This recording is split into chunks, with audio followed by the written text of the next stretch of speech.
নমস্কার বন্ধুরা, লক্ষ্মী কুটিরের রান্নাঘরের পক্ষ থেকে সবাইকে অনেক অনেক স্বাগত। এই যে ছাঁচি কুমড়ো পুর ভরা, এগুলো করবো এখন। তেল দিয়ে দিয়েছি, কড়াই গরম হয়ে গেছে, পোস্ত দেবো।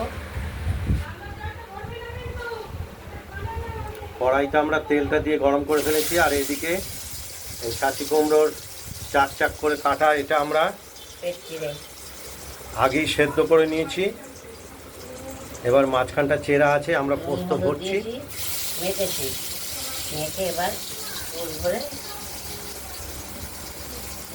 প্রতিটা এই পোস্ত কাঁচা লঙ্কা বাটাটা দিয়ে ভাজা করবো।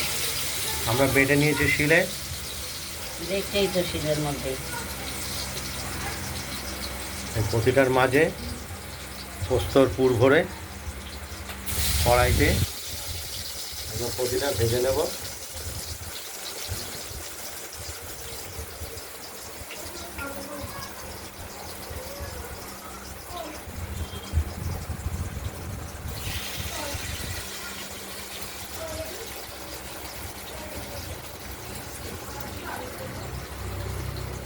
এই পোস্তর পুর ভরা চাল কুমড়োর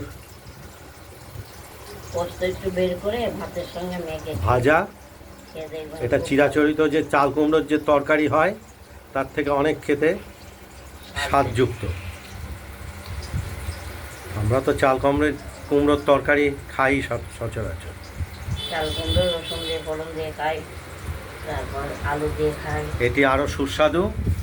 গরম ভাতের সঙ্গে পোস্তর পুরটি বের করে খানিকটা মেখে একেবারে দারুণ স্বাদিষ্ট খেতে।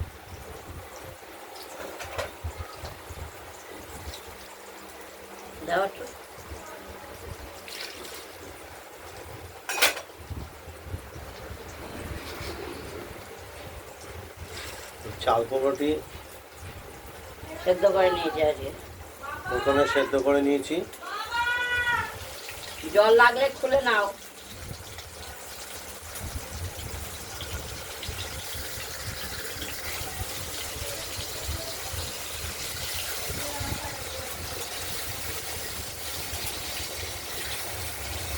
এক পিঠ ভাজা হয়ে গেছে, আর এক পিঠ ভাজছি।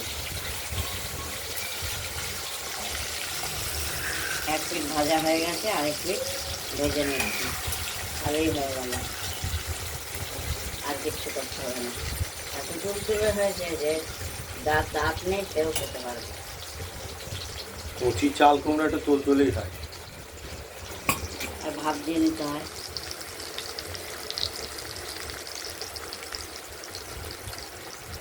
একদম চরম সুস্বাদু এই চাল কুমড়ো ভাজা। না, এটা ধুয়ে তুলবো, তারপরে দেখি।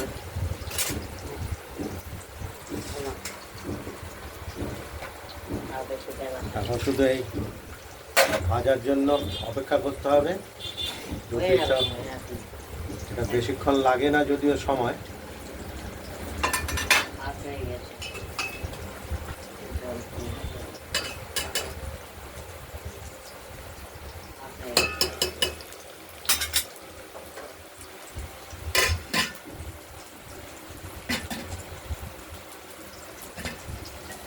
এই যে এই পিঠো হয়ে গেছে, এই যে এই পিঠো হয়ে গেছে কমপ্লিট।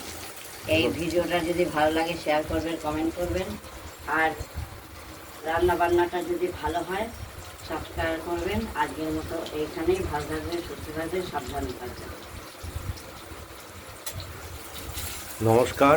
নিভিয়ে দিলাম। আগামীকাল আবার নিত্য নতুন রান্নার রেসিপি নিয়ে এসে আপনাদের কাছে হাজির হব। আজ এই পর্যন্ত।